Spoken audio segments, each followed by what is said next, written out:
Hello, everyone. My name is Awan. I'm a professor of MSK Radiology at the University of Maryland. I want to do again a musculoskeletal board review for the core exam. I'm going to present 30 cases with 30 questions, hopefully all again in under 30 minutes. Now, I just did this before, but these are 30 new cases and 30 new questions. So let's go ahead and get started. This is case one. We have an axial T2 fasciitis image through the knee showing some interesting findings. Which soft tissue structure is injured? Is this the ACL, PCL that's injured, the medial retinaculum, or the medial collateral ligament? Well, we have bone marrow edema along the inferior medial patella and the lateral femoral condyle. So this automatically suggests a patellar dislocation, relocation. Of course, we know that the medial retinaculum is injured in this type of injury. So again, the bone marrow edema patterns on an MR predict the soft tissue structure that was injured. On the last video, I showed you an ACL tear, a pivot shift, but this is a acute patellar dislocation relocation. So you can actually see that the medial retinaculum here is torn with fluid insinuating here along this structure that should all be dark or hypointense attaching to the patella. Moving on to case two, we have a frontal view of the shoulder. And this patient would be predisposed to develop which tumor? Well, if we take a look here, notice that the humeral head and humeral shaft has cortical thickening and coarsening of the trabeculae. Now, you're used to seeing Paget's disease in the spine, but this is a case of Paget's disease in the humerus. And the boards in the core exam is all about showing you common things in atypical locations or atypical situations. So you should immediately recognize that this is a case of Paget's disease. And of course, the patient is predisposed to having osteosarcoma. In fact, they have a less than 1% chance, but there is a chance for sarcoma to change into osteosarcoma. So nice example of Paget's disease and its association with osteosarcoma.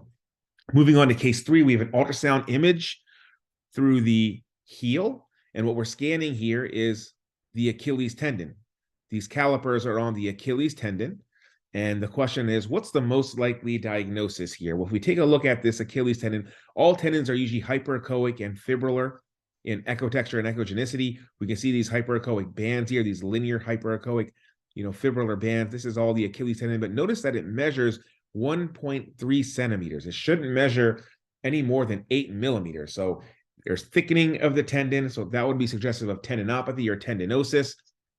There's no partial tear because there's no anechoic defect in part of the thickness or the complete thickness of the tendon to suggest a partial tear or a full thickness tear. So this is a nice example of what Achilles tendinopathy would look like.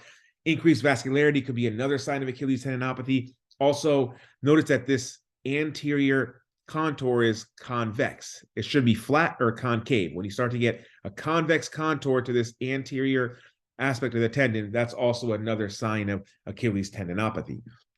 Moving on to case four, we have a axial T1 image through the ankle. The arrow is pointing at a black structure, this black ovoid structure.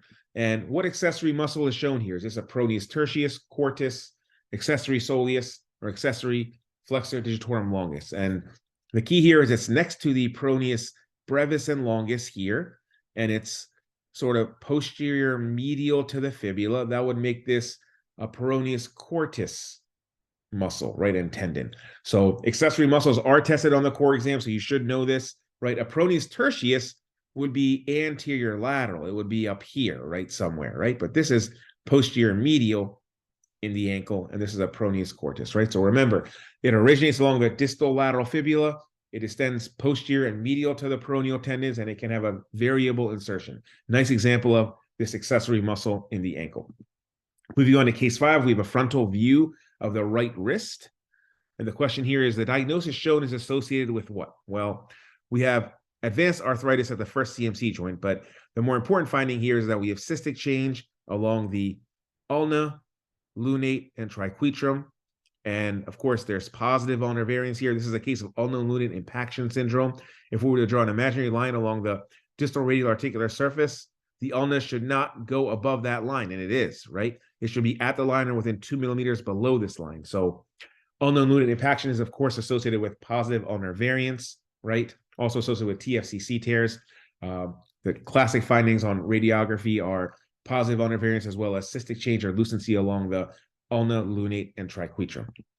Moving on to case 6, we have a coronal T1 fat sat and axial T1 fat sat MR arthrogram of the shoulder. And the question here is, what's the most likely diagnosis? This is testing your ability to understand the alphabet soup of sort of labral tears. Well, if we take a look here, there is increased signal in the superior labrum, and this signal is going into the posterior labrum as well, because we have, contrast imbibing into the posterior labrum. Now, this is just a, sublabral foramen here, so not to be confused with a tear, but there is signal in the superior labrum, and it's certainly extending posteriorly as we see on the axial image. So this will just be none other than a slap tear, right? A superior labral anterior to posterior slap tear, okay? Common in overhead throwing, first described in pitchers, right? So nice example of that. Moving on to case 7, we have a coronal CT arthrogram examination. Notice that there's contrast within the joint. It's often important to understand and identify the type of study that's being done. So we have contrast here in the glenohumeral joint. So what does this CT arthrogram show? Well, there's also contrast in the subacromial cell deltoid bursa, right? There's all this, CT contrast, omnipaque contrast here, and it's in the subacromial cell deltoid bursa because we know that it's under the acromion and it's extending past the greater tuberosity, right?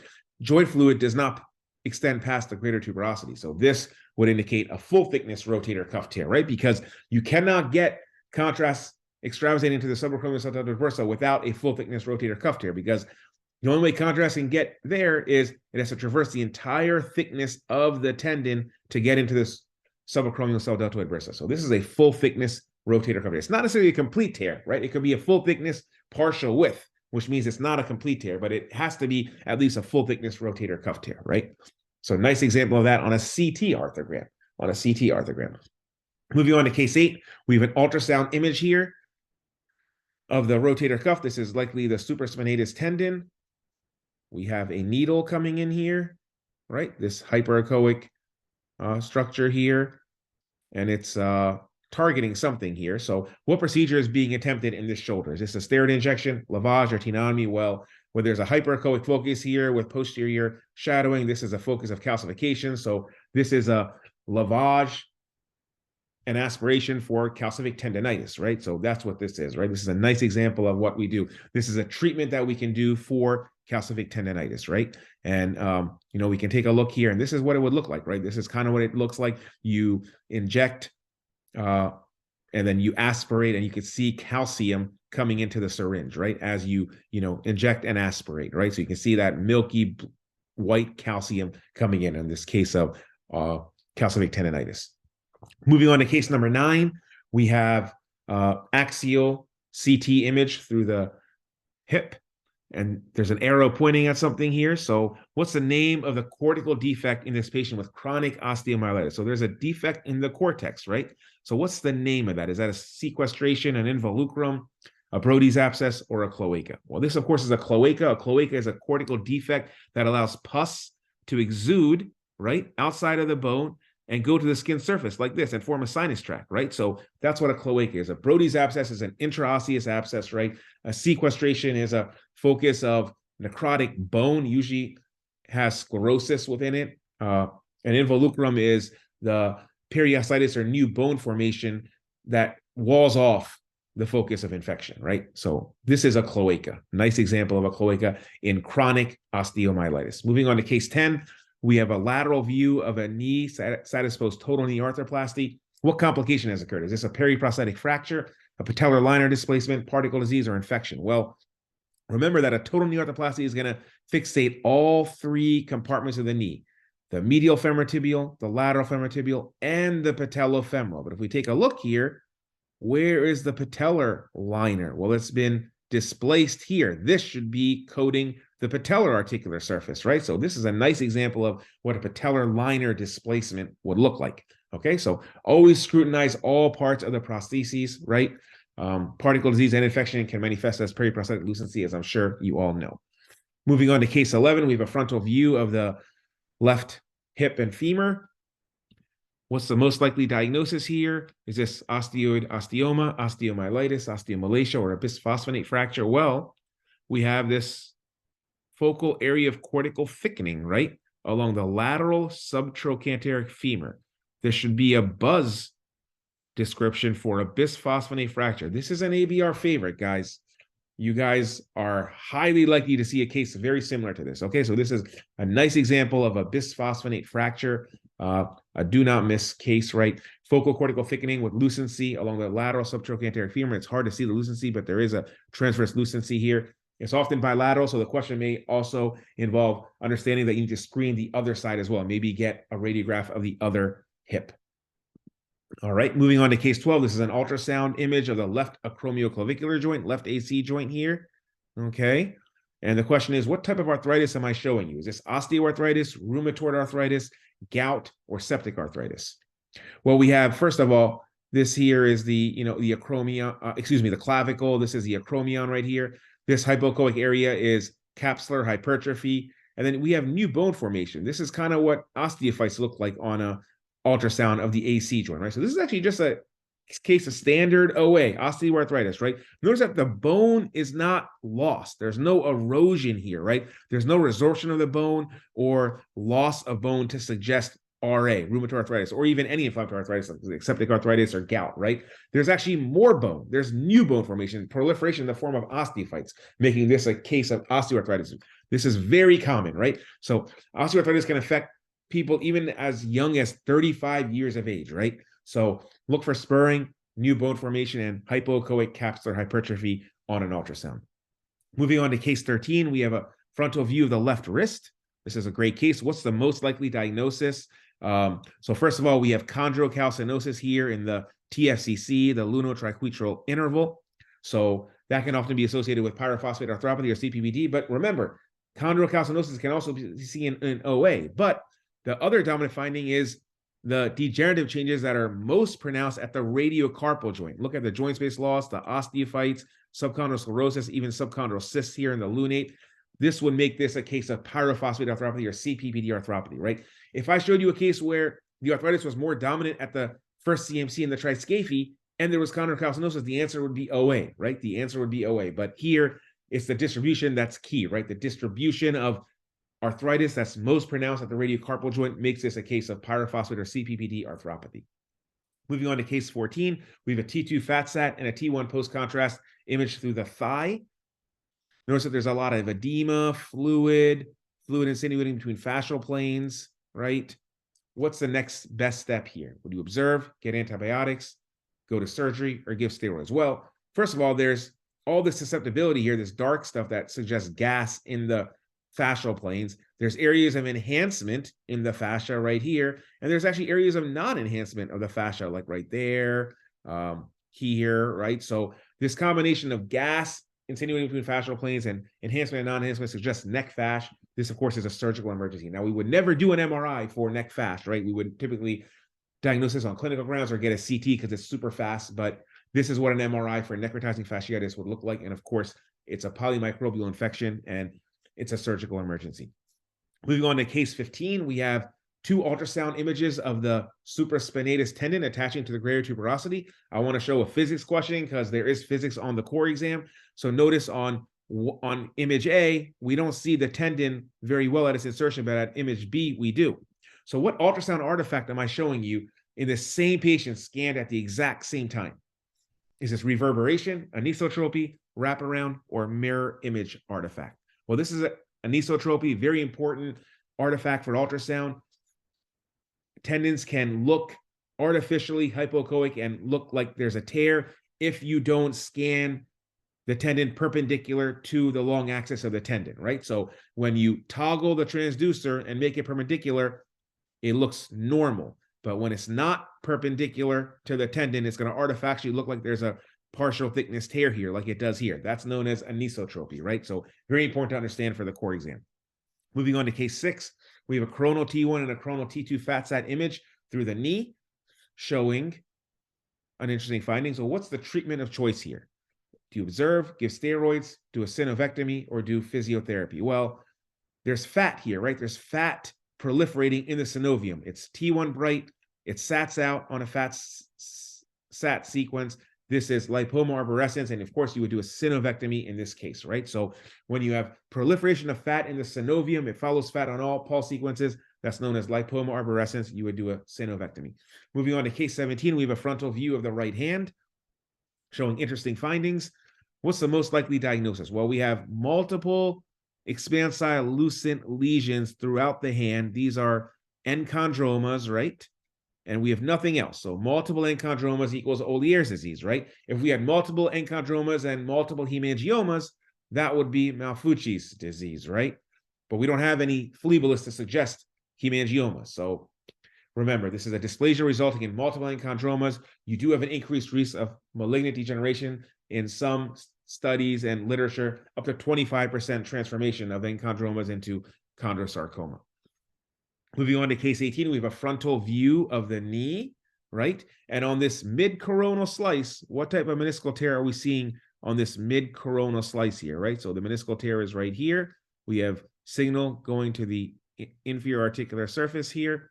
Is this a radial tear, a bucket handle tear, a flip tear, or a discoid meniscal tear? Well, this is a discoid meniscal tear because look how wide this meniscus is on this mid-coronal slice, right? Anything that's more than 14 millimeters is a discoid meniscus. Look, it's like a triangle here on this side, but it's extending along the entire, femorotibial articular surface here. So this is a discoid meniscus, right? So they're more common laterally, and they're certainly more prone to tearing.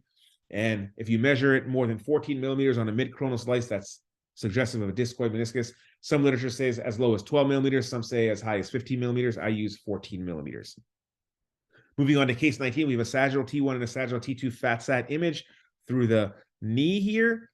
What's the complication? Well, first of all, it's important to understand that this patient has had an ACL reconstruction. You can see the ACL graft right here.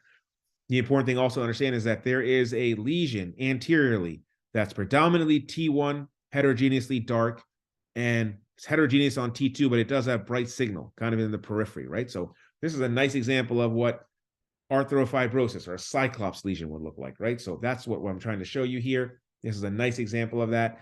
This limits terminal knee extension, right? You want to look for low signal anterior to the graft on both T1 and T2 weighted images, right? Very important complication for status post ACL graft reconstruction. Moving on to case 20, we have a frontal view of the left foot, which is not a predisposing factor to this condition. Well, the finding I want you to understand is that if you look at the second metatarsal head, it's flattened and there's sclerosis.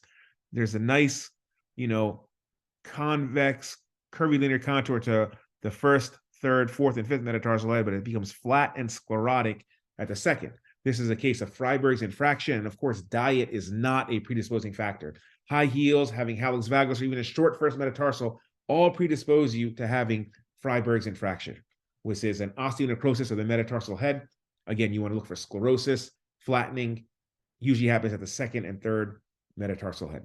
Moving on to case 21, we have axial T1 and axial T2 fat side images through the toes.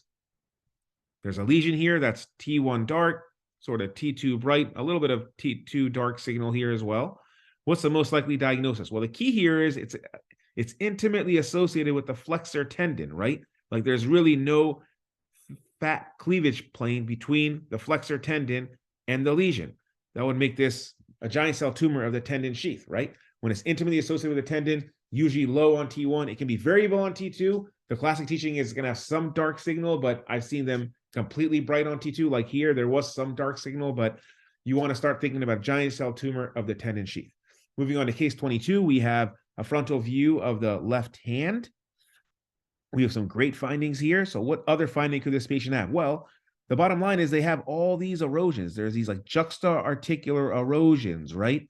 Well-defined erosions everywhere, right? Involving multiple joints here, the wrist, the fingers. There's a lot of soft tissue calcification, which likely reflect tophi here. This is a nice case of gout, right? When you have juxta-articular erosions, soft tissue swelling, soft tissue tophi that's calcified. Beautiful look for gout. Of course, gout patients can have olecranon bursitis, so that's the finding here, right? Look for soft tissue tophi, juxta-articular erosions that tend to be well-marginated, sclerotic margins, overhanging edges. Olecranon bursitis, particularly if it's bilateral, very common in the elbow in patients with gout, as you can see here. Look at the degree of soft tissue swelling and soft tissue tophi in this patient with gouty olecranon bursitis. Case 23, we have a frontal view of the foot here. What type of fracture is shown at the 5th metatarsal? Well, there's a non-displaced fracture here at the proximal metaphysis. That would make this a Jones fracture, right? This is a Jones fracture. This happens when an adduction force is applied to the ankle and plantar flexion, right? A pseudo-Jones would occur right here along the base of the 5th metatarsal at the insertion of either the peroneus brevis or the lateral cord of the plantar fascia. That usually occurs from inversion. And of course, along the mid-metatarsal, that would be a stress fracture, right? Usually from chronic repetitive microtrauma. But this is a Jones fracture, okay? At the proximal metaphysis, right? Always important to know your different types of fractures. 3 major types of fractures along the 5th metatarsal. Adduction force with the ankle and plantar flexion, that's the mechanism of injury. Moving on to case 24, we have a frontal view of a frog-leg lateral view of the right hip, a coronal T2 image through the right hip, showing an abnormality here, right? What type of matrix does this tumor contain? Well, it's sort of, on MRI, it's bright and lobulated, right? No marrow edema in the bone, very lobulated contours, bright, looks like rings and arcs on the plain film. It should be chondroid, right? This should be a cartilage tumor, okay? Maybe it's a chondrosarcoma, who knows? But it's a chondroid matrix in the form of rings and arcs in cartilage-producing tumors. They very characteristically do not result in bone marrow edema in the bone. That's a very important finding for chondroid tumors. They often are lobulated and they often don't incite marrow edema, especially like enchondromas. So lobulated bright T2 signal on MRI. Case 25, we have a knee ultrasound, right? This is here between the femur and the patella, or this could be the patella and the tibia. I'm actually not even sure, to be honest with you. But the fluid located is in which space? Which space is this in, right? So we have a tendon here, right? Fibrillar hyperechoic, right? This, I believe, is the patellar tendon. So this is the patellar tendon. This is Hoffa's fat pad here, right? This is Hoffa's fat pad here. And this is the patella. This is the tibial tubercle, right? And we have fluid superficial to the patellar tendon. So this would make this prepatellar bursa, right? This is the prepatellar bursa, right? When you have fluid superficial to the patellar tendon here, right? So infrapatellar bursa would be deep. It would be like right here. It would be deep to the patellar tendon, right? Suprapatellar recess, of course, is the knee joint, and the MCL bursa would be sort of deep to the medial collateral ligament. So this is the prepatellar bursa. Fluid superficial to the patellar tendon is located within the prepatellar bursa. Notice again, the tendon is hyperechoic and fibrillar. That's how you can identify the tendon itself, going from the bone, right? This hyperechoic, curvilinear focus with posterior acoustic shadowing. This is the bone, right? This is the patella. This is the tibial tubercle here, right? Good. Moving on to case 26, left hip pain. We have a frontal view of the hip showing important findings. This patient is predisposed to what? Well, if we take a look at the findings, there is osseous protuberance at the femoral head neck junction bilaterally, right? So this patient likely has some element of CAM type of femoral acetabular impingement, right? Femoral acetabular impingement is a morphological abnormality when patients adduct internally and externally rotate their hips, right? So they're predisposed to having labral tears, right? Labral tears and early osteoarthritis, right? Which is exactly what we're seeing here. We have joint space loss, subchondral cystic change, and labral tearing, right? For CAM type, typically it's anterior superior. The labral tear is anterior superior, right? But this osseous protuberance at the femoral head neck junction predisposes to labral tears, right? The pincer type is when you have over coverage of the acetabulum. Pincer type of FAI is over coverage of the acetabulum. Moving on to case 27, we're getting close to being done. Sagittal CT image through the ankle. The findings depicted can be classified as what? Benign, indeterminate, or malignant. Well, we have multiple bone islands, right? Enostoses, focus of cortical bone in the medullary bone, right? Very well defined, maybe have spiculated edges. These are all benign, right? No need to do any more follow-up. They're not going to harm the patient. Bone islands are all benign. This is a case of osteopoikilosis when you have multiple bone islands. Case 28. Frontal view of the left wrist. What's the most likely diagnosis? Well, if you look at the carpal bones, the lunate and the triquetrum are fused, right? Because this is a scaphoid.